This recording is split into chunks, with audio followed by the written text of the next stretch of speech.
dia a todos, ainda que sejam 11 horas antes coisas do fuso horário. Espero que estejam todos bem, pela graça do nosso Senhor Jesus Cristo. Face ao que estamos a viver, não nos é possível reunirmos presencialmente, mas graças a Deus pelas novas tecnologias que nós temos, que nos permitem reunirmos, nem que seja à distância. Nós hoje gostaríamos de fazer uma pequena reunião. E eu gostaria de começar partilhando a letra de um hino, com que as minhas princesas cá de casa também costumam cantarolar, além do Caminho do Lar, também costumam cantarolar o Cantei as Bênçãos, que é o hino número 347 dos nossos cenários. E diz-nos a letra deste hino: quando vos assalta alguma provação, quando desfalece o vosso coração, das mercês divinas vos convém lembrar, e convém as bênçãos do Senhor contar. Andam vossas almas quase sem vigor? Tem chegado o dia da aflição ou dor? Recordai as bênçãos recebidas já, mais da sua graça Cristo vos dará. Bênçãos tendes recebido muitas já, forças, amizades, Ele tudo dá. Mas ainda bênçãos de maior valor vos dará mais tarde o vosso Salvador. Cada bênção vos convém lembrar, as bondades do Senhor contar. Ao somá-las, vemos cada vez quantas maravilhas o nosso Senhor já fez.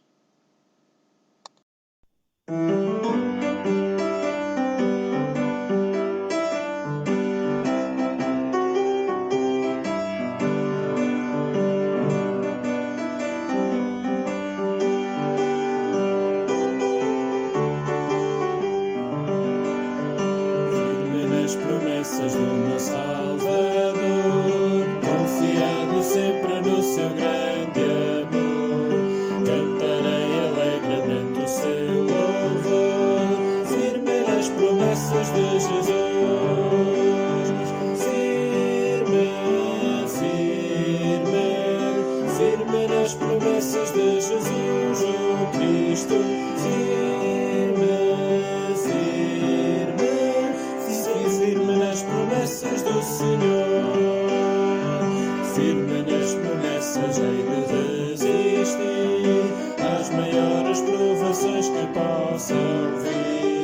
Quero resolutamente prosseguir, firme nas promessas de Jesus, firme, firme, firme nas promessas de Jesus, o Cristo, firme, firme, sim, firme nas promessas do Senhor, firme no valor do sangue carmesim, firme na palavra que Deus é por mim, bem seguro nele até da vida ao fim, firme nas promessas de Jesus,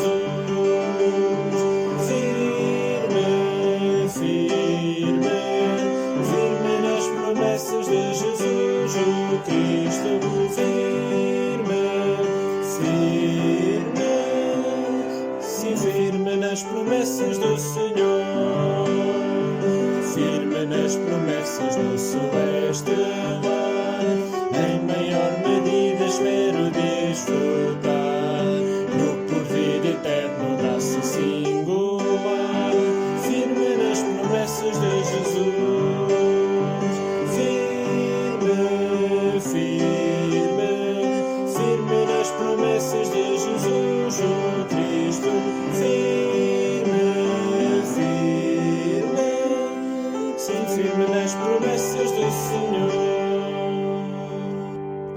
Diz-nos o versículo 23 do Salmo 50: aquele que oferece sacrifício de louvor o glorificará, e aquele que bem ordena o seu caminho e mostrará a salvação de Deus. Nós vivemos uma época difícil, vivemos dias difíceis. Há tanto para fazer, quer estejamos em confinamento ou não, tantos compromissos que temos e tantas contas por pagar. O dia, por vezes, parece curto demais e quando chega a hora de descansar, esgotados, já começamos a pensar no que temos que fazer amanhã. E no meio de tudo isto, esquecemos de agradecer a Deus. Isto não acontece certamente com os irmãos, mas acontece comigo. Agradecer por tudo o que eu consegui fazer hoje, mas também por tudo o que eu não consegui fazer. Agradecer não só por tudo o que correu bem, mas também por aquilo que fugia ao meu controle. Agradecer por tantos livramentos, pela saúde, pela vida. Uma das lições que encontramos nas Sagradas Escrituras sobre gratidão encontra-se em Lucas 17, versículos 11 a 9, que é sobre os 10 leprosos. Se eu fosse o Mário Centeno a analisar esta passagem das Sagradas Escrituras, diria que este é o resultado de uma estatística sobre gratidão. Somente um dos leprosos voltou para agradecer, ou seja, apenas 10% das pessoas sabem ser gratas. Gratidão é mais do que dizer obrigado. É uma espécie de alegria que surge no nosso coração em resposta à boa vontade de alguém que nos faz ou que nos tenta fazer um favor. O maior benfeitor que conhecemos e que poderia existir é o nosso próprio Deus. Ele tem-nos dado muitas dádivas. Na verdade, tudo o que temos, tudo o que somos e tudo o que podemos contemplar veio dele. Atos 17:28 diz-nos: porque nele vivemos e nos movemos e existimos. Diante disto, é fácil reconhecermos que precisamos ser gratos a Deus, mas nem sempre é fácil desenvolvermos um coração grato. O salmista pediu na sua oração, no Salmo 103, versículo 2, bendiz a minha alma ao Senhor e não te esqueças de nem um só dos seus benefícios. Facilmente esquecemos os benefícios do Senhor. Daí necessitamos de estar sempre a trazer à nossa memória o que Ele já fez e o que tem feito nas nossas vidas a fim de sermos gratos. Olha para o passado, encontra nele vestígios do quanto já foste abençoado pelo Senhor e sei grato. Bendiz a tua alma por tudo ao Senhor, por tudo o que Ele tem feito e por tudo o que Ele é. Temos a tendência de olharmos mais para as dificuldades do que para as bênçãos, de nos concentrarmos e focarmos mais do que não temos do que propriamente o que já temos. E assim reclamamos mais do que agradecemos. A ingratidão pode nutrir vários outros pecados no nosso coração, como a cobiça, a inveja, a murmuração, o descontentamento, a amargura, o desânimo, a autocompaixão, entre outros.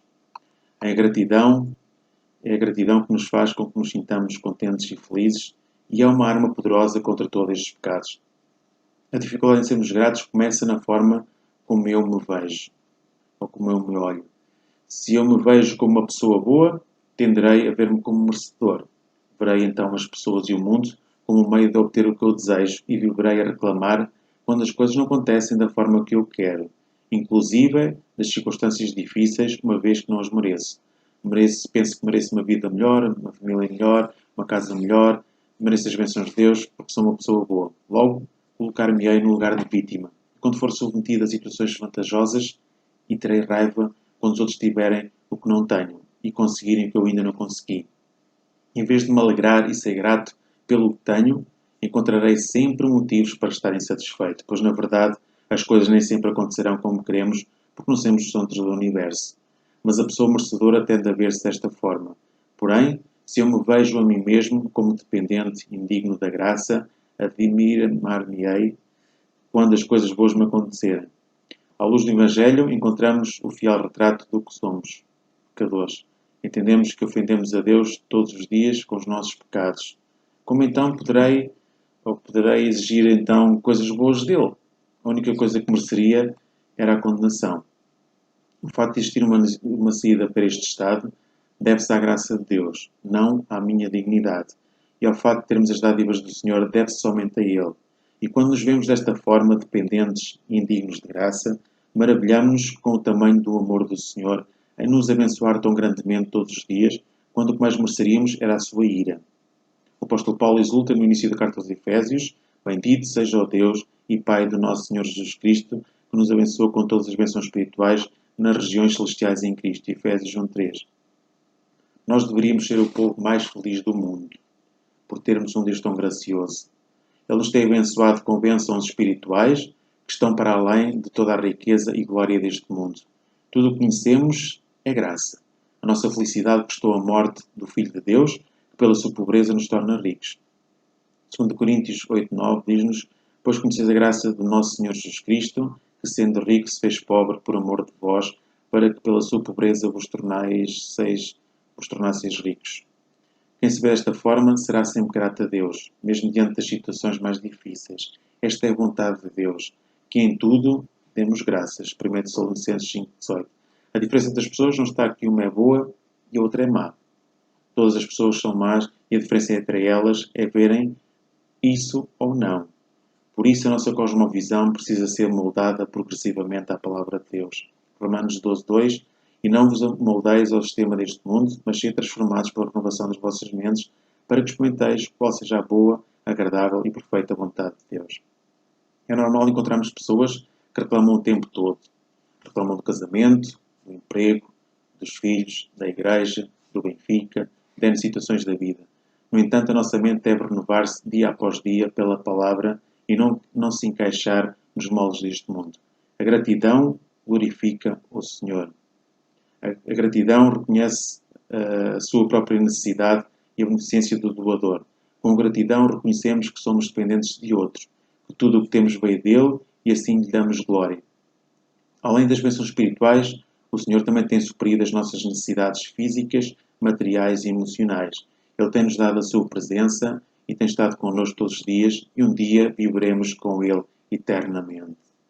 Como podemos, enfim, agradecê-lo? Exclamando para Ele quando somos gratos nas nossas orações e, acima de tudo, vivendo uma vida de dependência e de confiança. Nunca poderemos retribuir o que Deus fez, mas o que Ele pede de nós é a nossa vida oferecida em sacrifício de amor. Dedica para o Senhor todos os dias da tua vida.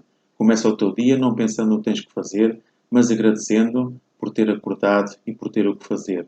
Inicia a tua semana sendo grato pela semana, pelos dias e pelos anos que Ele te tem sustentado. E quando vierem os motivos para reclamar, lembra-te. Eu não sou o centro do universo, nem tudo vai acontecer da forma que eu quero, mas quero louvar ao Senhor porque Ele tem cuidado da minha vida e nada foge ao controle dele. Então, ama-o intensamente, como se estivesses sempre diante de alguém que salvou a tua vida, porque afinal foi isso que ele fez.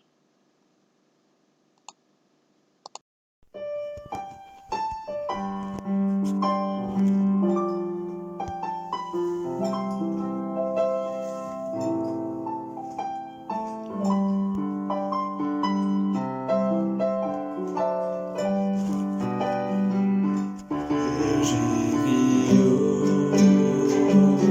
seu Filho ao mundo para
bênçãos Ele nos deu quando o nosso mal expiou.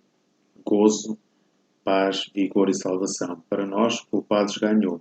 Mas a bênção mais divinal foi que mesmo ao pobre pecador, quando padeceu sobre a cruz, Jesus revelou o seu amor. Vamos agora entoar o hino 100 dos nossos inários, sempre com Jesus.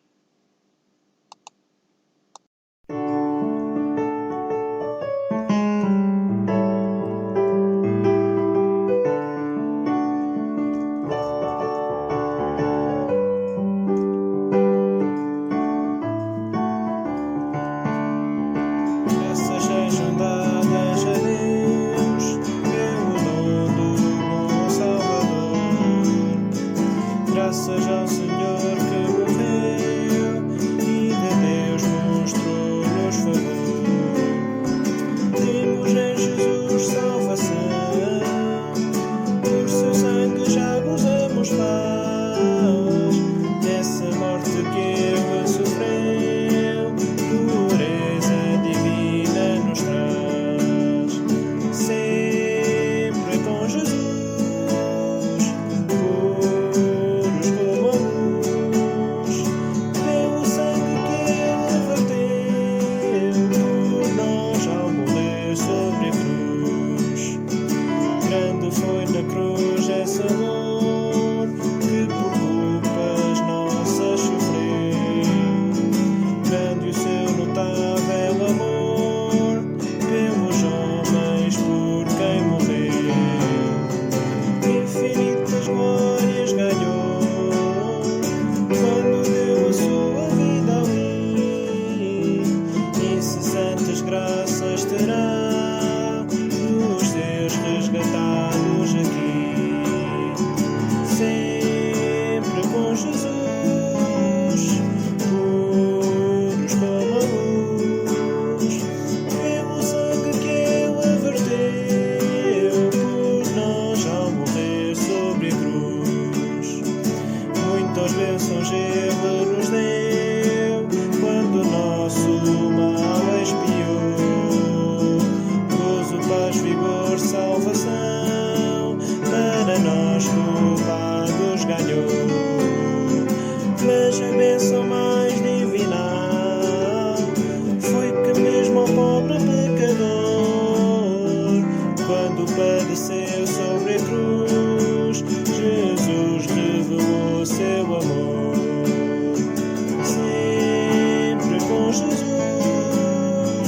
puros como a luz, pelo sangue que Ele verteu por nós ao morrer sobre a cruz. Gostaria agora que me acompanhassem numa pequena oração. Pai, eu te quero agradecer por mais um dia que me concedeste, a mim e aos meus irmãos.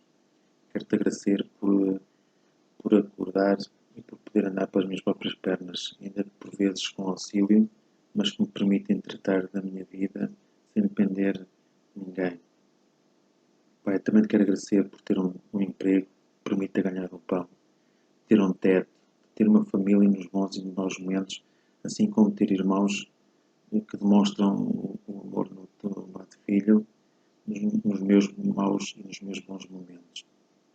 Pai, também te quero agradecer também pelas pequenas dádivas que nos concedes diariamente na nossa vida e por vezes às vezes não estamos atentos a elas.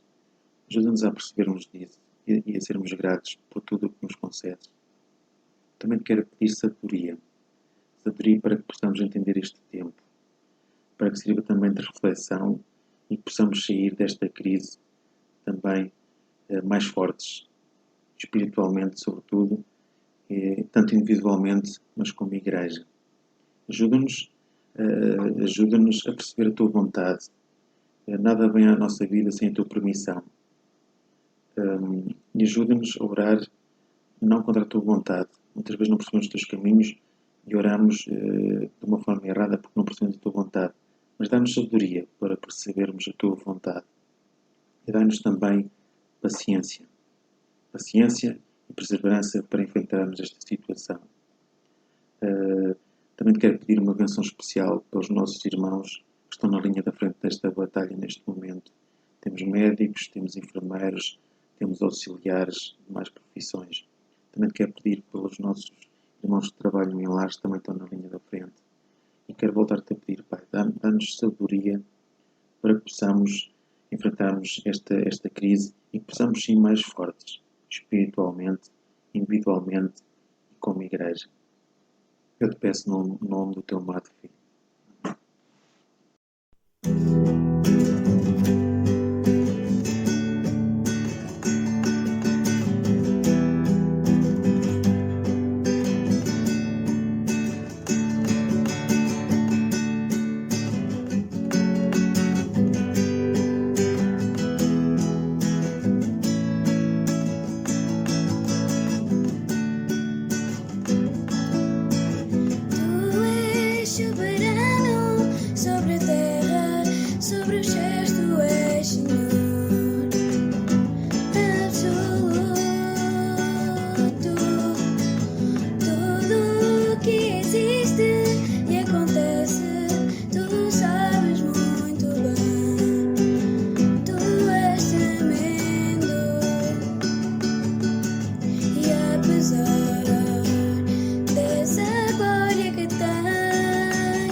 Bom dia, meus irmãos.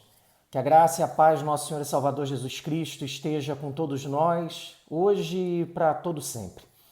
A mensagem que eu quero compartilhar com os irmãos, ela tem o seguinte tema: como lidar com medo? E é claro, né, meus irmãos, todos nós temos medo, né?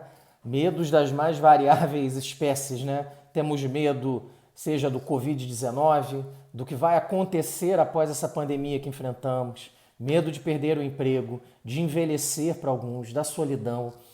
Alguns têm medo de locais altos, outros de locais fechados, outros de locais escuros. Enfim, todos têm em algum momento, em alguns períodos da vida ou do dia, medos. E uma das características que é mais devastadora do medo é justamente a capacidade que ele tem de nos paralisar, de impedir que façamos algo, de enfrentar o problema de verdade. Ao invés de termos a iniciativa de enfrentar o problema, o medo faz com que nós fujamos do problema. E o grande problema é que quando nós fugimos do problema, ele nos persegue, porque ele ainda está lá, o problema ainda está lá, ele não foi resolvido.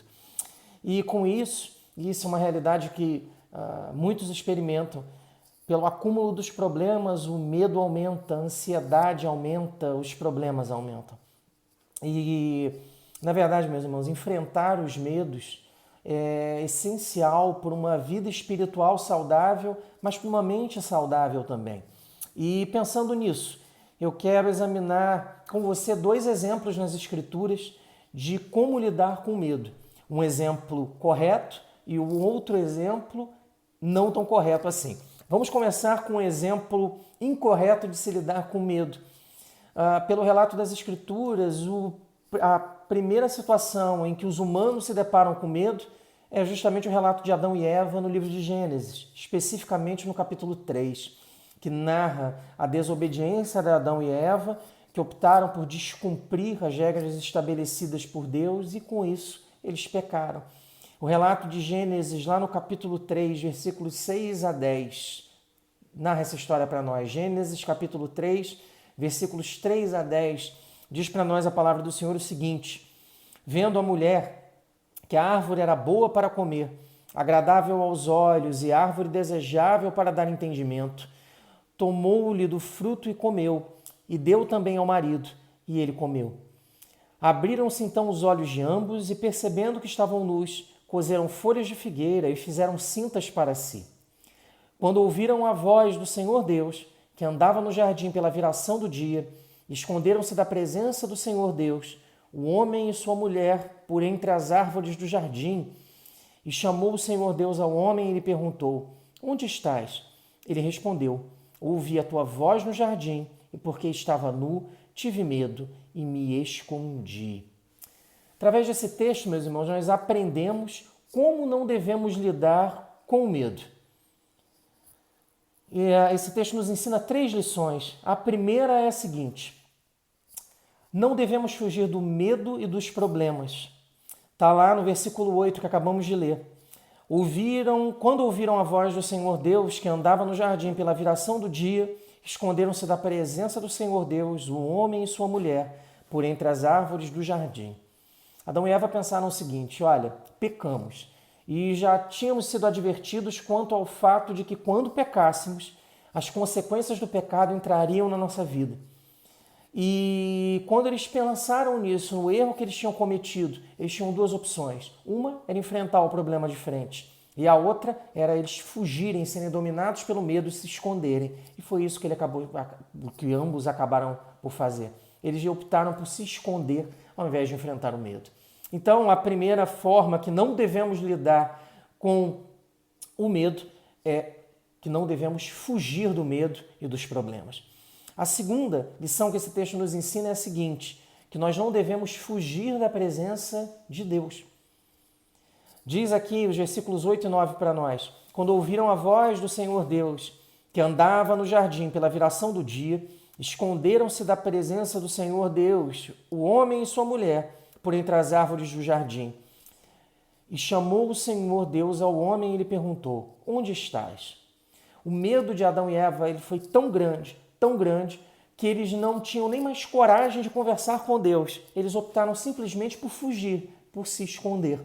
E essa é outra atitude inadequada. Não devemos fugir da presença de Deus quando o medo chega. Terceira lição que esse texto nos ensina de como não devemos reagir diante do medo. Terceira lição é: não devemos deixar que o medo atrapalhe o nosso relacionamento com Deus. Devemos confessar a Ele a verdadeira razão dos nossos medos. Olha o que o versículo 10 diz aqui para nós. Ele respondeu: ouvi a tua voz no jardim, e porque estava nu, tive medo e me escondi. O que aconteceu aqui? Quando Adão e Eva ouvem a voz do Senhor e no momento que o Senhor vem ao encontro deles, eles fogem. E aí o Senhor os interpela, os pergunta: olha, o que aconteceu? E eles tinham 2 opções. A primeira é eles serem sinceros com Deus, abrirem o coração de forma genuína e confessarem o erro e o pecado. Mas eles não optaram por fazer isso, eles optaram por outro caminho. Eles resolveram, ao invés disso, ao invés de dizer a verdade, eles foram e mentiram. O que o Adão diz aqui, na verdade? Ele fala assim: e porque estava nu, tive medo e me escondi. Ele não se escondeu por causa disso. Não era porque ele estava nu. Ele se escondeu porque ele sabia que havia errado e que o preço do pecado seria muito elevado. É por isso que ele não quis, ele fugiu. E quando perguntado por Deus, ele não foi sincero. Então, esse é um exemplo de como não devemos lidar com o medo.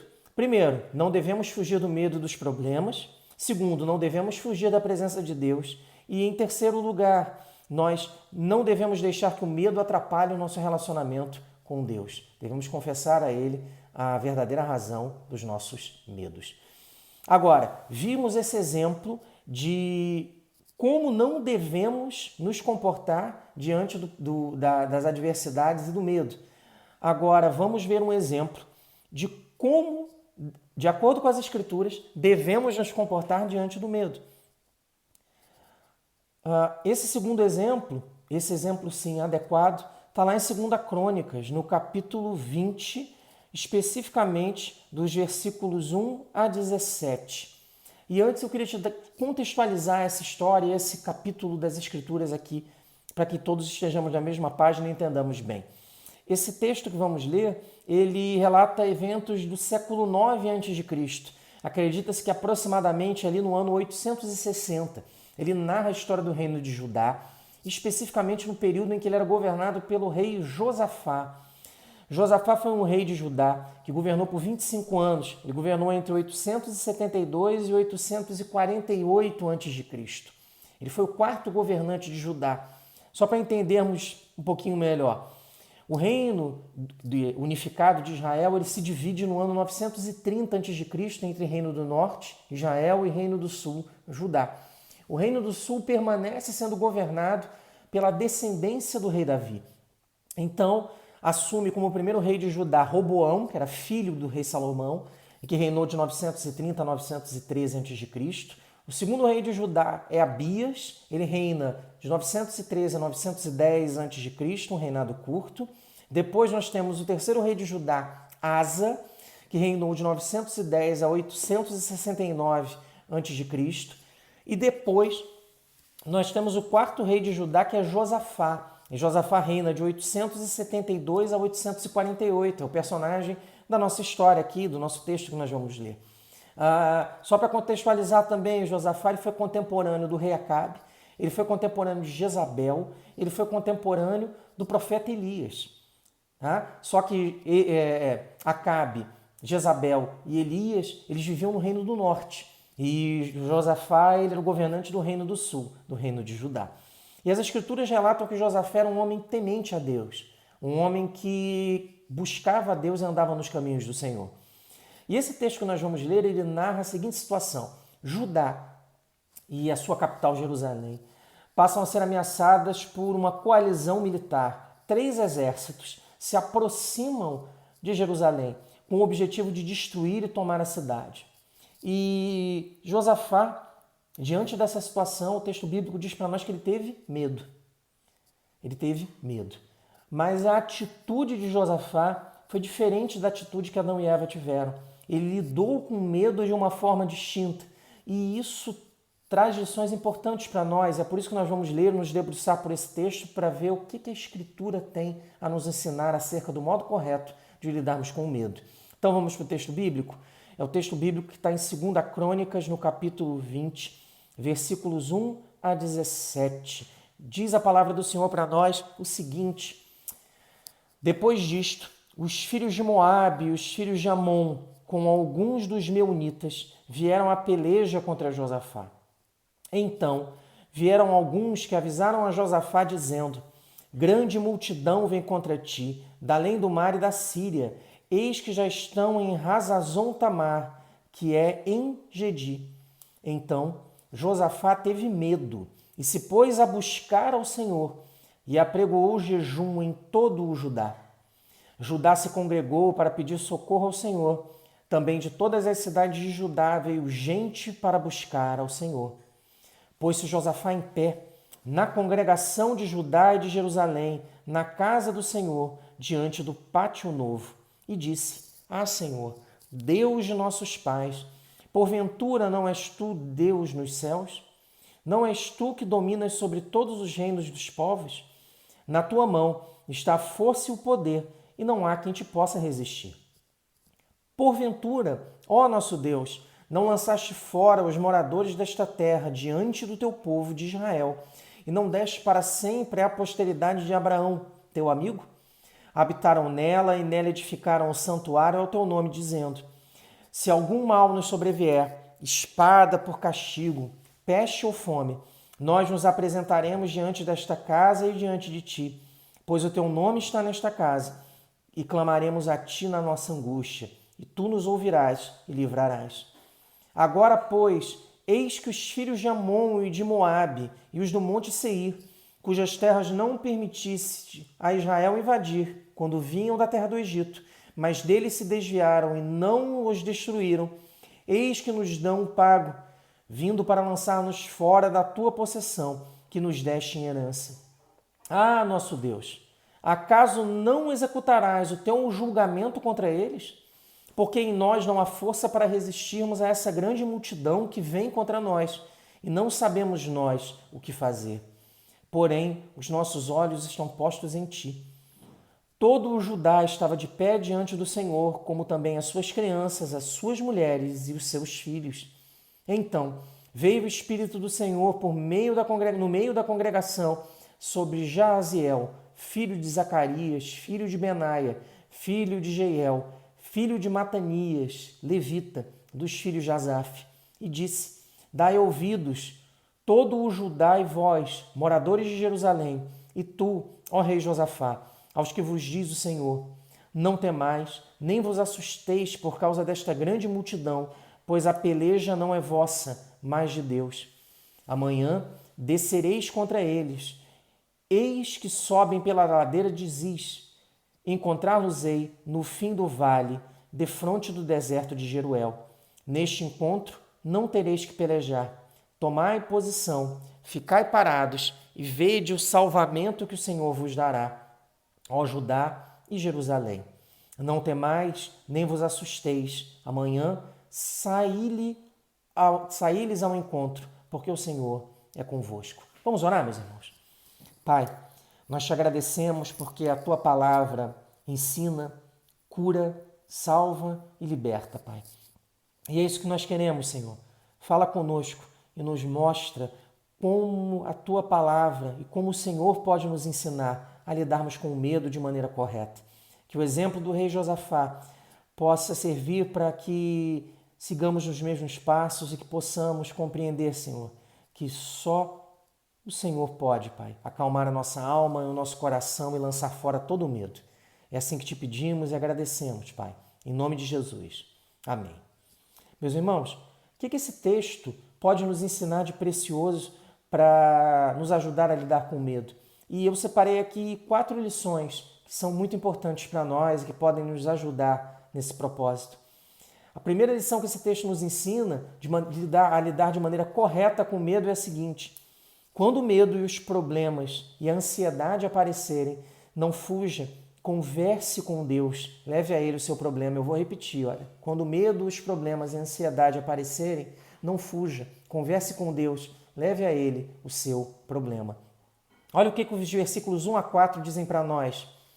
Depois disto, os filhos de Moabe e os filhos de Amon, com alguns dos meunitas, vieram à peleja contra Josafá.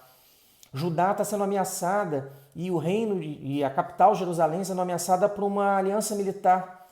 3 reinos contra um reino. Moabitas, Amonitas e Meunitas reunidos contra Judá. E Josafá tem ciência dessa notícia e o texto diz para nós que quando ele sabe disso, ele tem medo. E olha só, vamos continuar, versículo 2. Então vieram alguns que avisaram a Josafá dizendo: grande multidão vem contra ti, da além do mar e da Síria, e eis que já estão em Hazazon Tamar, que é em Gedi. Aqui é uma divergência, mas a maioria acredita que eles já estavam próximos, né? Ou já tinham atravessado metade do território do Reino do Norte, ou eles vinham se aproximando pelo sul, mas que eles, quando atravessassem o Jordão, eles já estariam bem próximos de Jerusalém. Então, assim, era um ataque que já estava na iminência de acontecer. E o texto diz para nós aqui que realmente ele aconteceu em um curto período de tempo.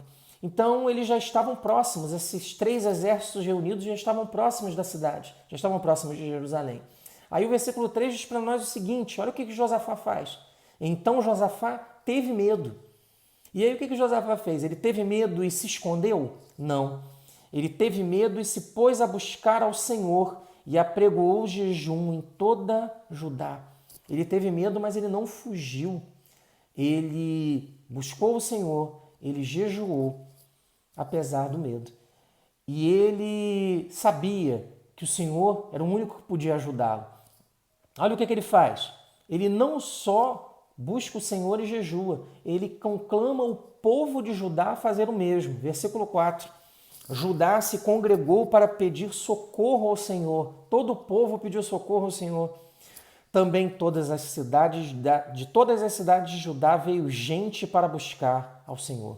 Todos vieram, todos foram até o templo para procurar o Senhor e buscar a sua orientação.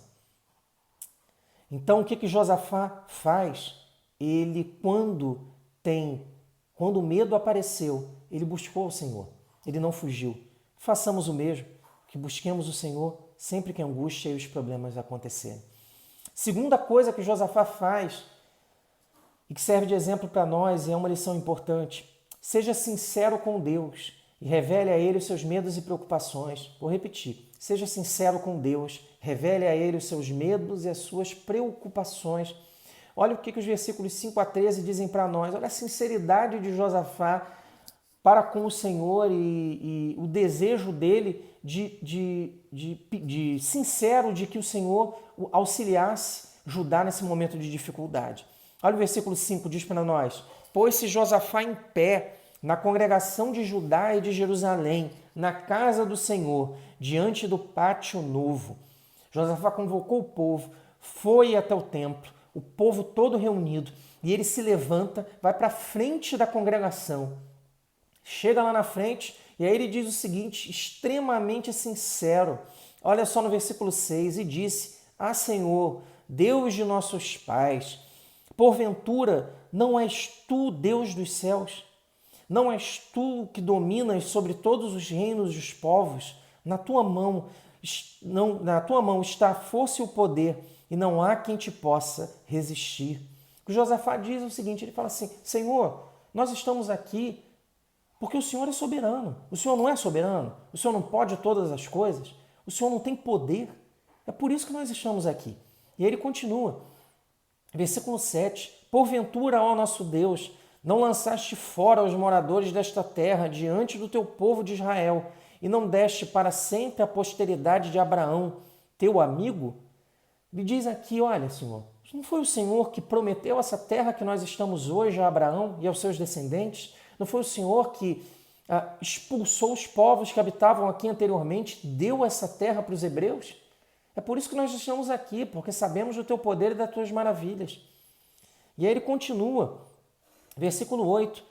Habitaram nela e edificaram um santuário ao teu nome, dizendo: se algum mal nos sobrevier, espada por castigo, peste ou fome, nós nos apresentaremos diante desta casa e diante de ti, pois o teu nome está nesta casa, e clamaremos a ti na nossa angústia, e tu nos ouvirás e livrarás. Ele continua, ele diz: Senhor, ele relembra o povo e relembra o próprio coração dele. O Senhor não pediu que nós construíssemos o templo, não determinou dessa forma. O Senhor não disse que as orações do teu povo seriam ouvidas. É por isso que nós estamos aqui, Senhor, te buscando, porque sabemos que o Senhor ouve. E aí ele diz aqui, versículo 10, agora, pois, eis que os filhos de Amon e de Moabe e os do monte Seir, cujas terras não permitiste a Israel invadir, quando vinham da terra do Egito, mas deles se desviaram e não os destruíram.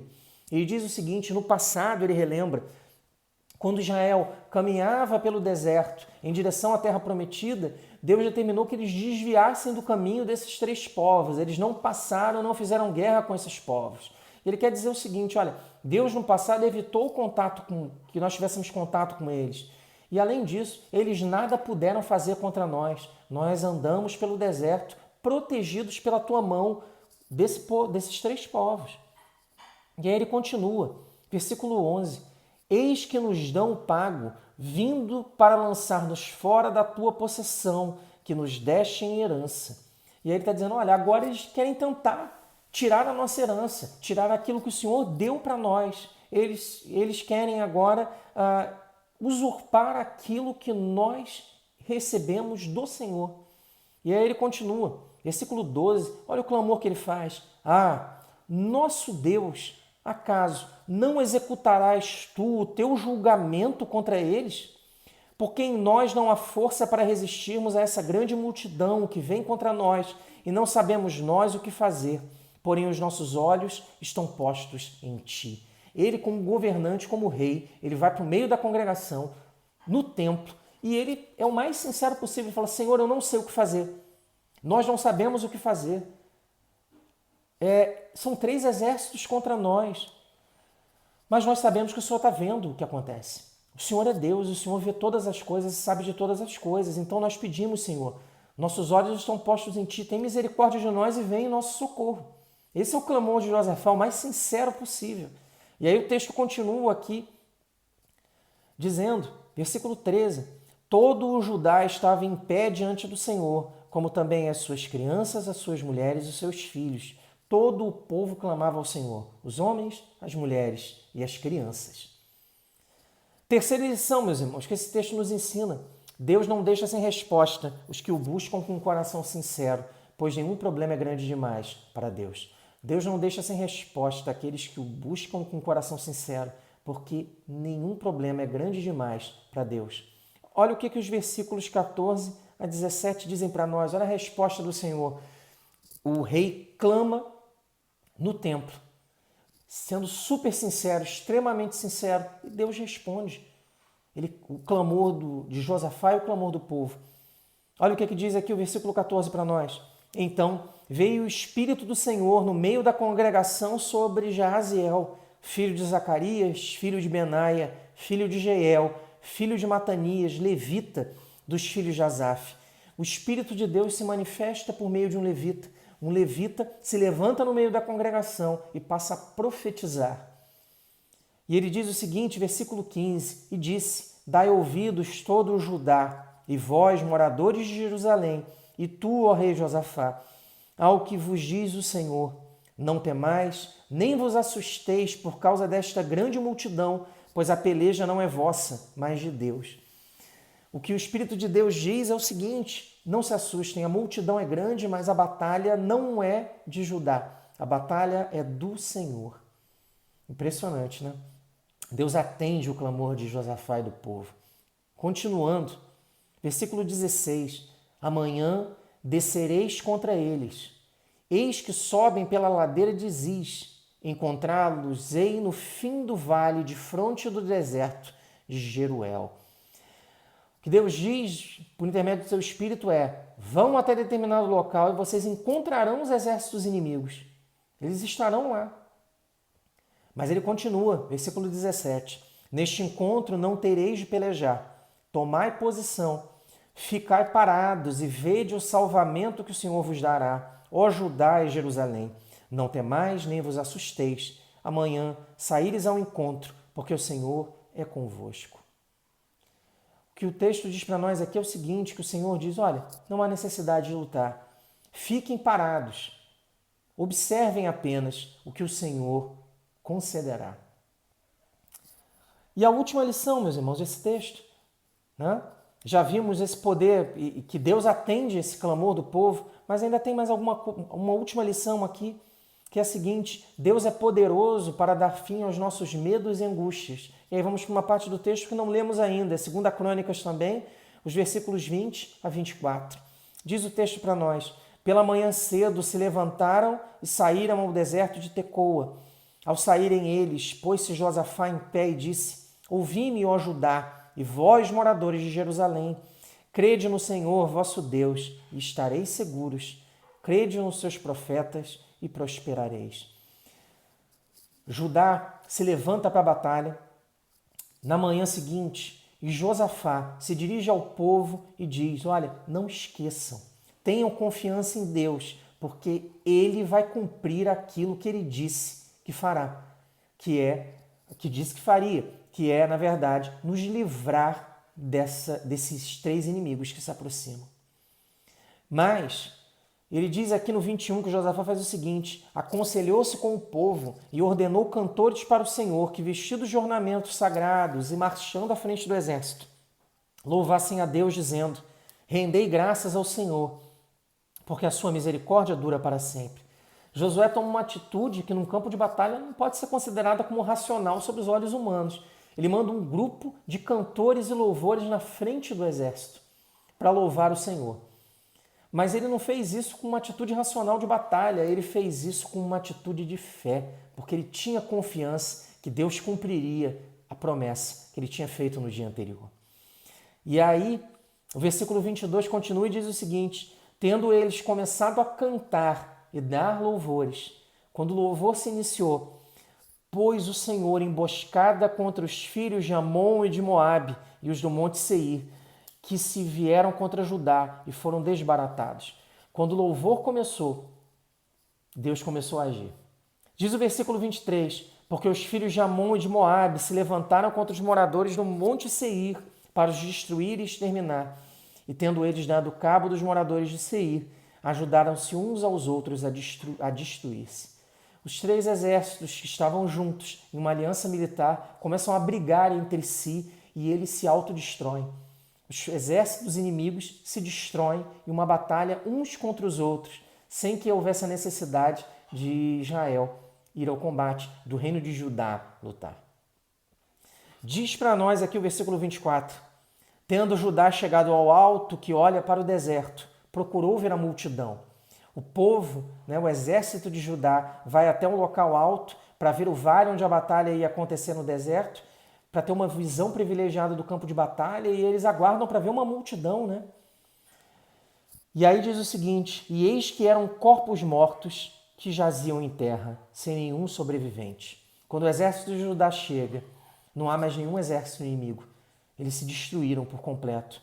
Os amonitas, os moabitas e os meunitas estavam completamente destruídos, porque Deus determinou que fosse feito dessa forma. Deus lutou aquela batalha no lugar de Judá.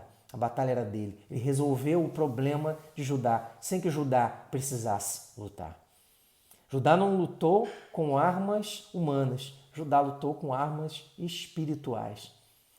Meus irmãos, vamos voltar para concluir sobre esse texto e o que ele nos ensina acerca de termos uma atitude correta acerca do medo e de como lidar com o medo. Eu queria te fazer umas perguntas. Primeiro, o que traz medo ao seu coração? Segundo, você sabe lidar com isso bem? Olha, se você não sabe, e eu muitas vezes também não sei como lidar com determinados medos ou receios, eu posso te dizer uma coisa: Deus sabe como lidar. Leve os seus medos, as suas preocupações, os seus receios para Deus, porque Ele é capaz de tratar o nosso coração, a nossa alma, a nossa mente e levar embora todo o medo. Para concluir então, meus irmãos, vamos lembrar das lições do texto que lemos? Vimos inicialmente um texto de Gênesis que nos ensinou como não devemos lidar com o medo. E agora um texto que nos mostrou como devemos lidar com o medo por meio de 4 importantes e preciosas lições. Primeiro, quando o medo, os problemas e a ansiedade aparecerem, não fuja, converse com Deus e leve a Ele o seu problema. Segundo, seja sincero com Deus, revele a Ele os seus medos e as suas preocupações, seja como Josafá, sincero com Deus. Terceiro, Deus não deixa sem resposta os que o buscam com um coração sincero, pois nenhum problema é grande demais para Deus. E a quarta lição, meus irmãos: Deus é poderoso para dar fim aos nossos medos e angústias. É nisso que cremos, é nisso que acreditamos, porque a Escritura nos diz e nos ensina dessa forma. Que Deus nos abençoe e cuide do nosso coração, da nossa alma. E o meu desejo sincero é que tanto você como eu tenhamos a ousadia de Josafá, a coragem de Josafá, de rasgar o coração diante de Deus e ser sincero, confessando os medos e pedindo que o Senhor nos liberte, cuide da nossa alma, do nosso coração e nos cure. É o que eu desejo, tanto para o irmão quanto para mim, em nome de Jesus. Tenha uma semana abençoada. Amém. Chegamos ao fim da nossa reunião. Esperamos voltar a nos encontrar no próximo domingo, se Deus o permitir. Vamos só terminar com uma pequena oração. Pai querido, obrigado por falar aos nossos corações hoje através da Tua Palavra. Ajuda-nos a guardar nos nossos corações e a aplicar na nossa vida prática o que aprendemos hoje. Ajuda-nos a lidar com o medo, Senhor. Te quero pedir uma semana abençoada. Para os que ficam em confinamento, dá-lhes também a paciência necessária para suportar esta situação de isolamento. Para os que vão trabalhar, concede-lhes a tua proteção. Eu te peço no nome do teu amado Filho. Amém. Boa semana para todos.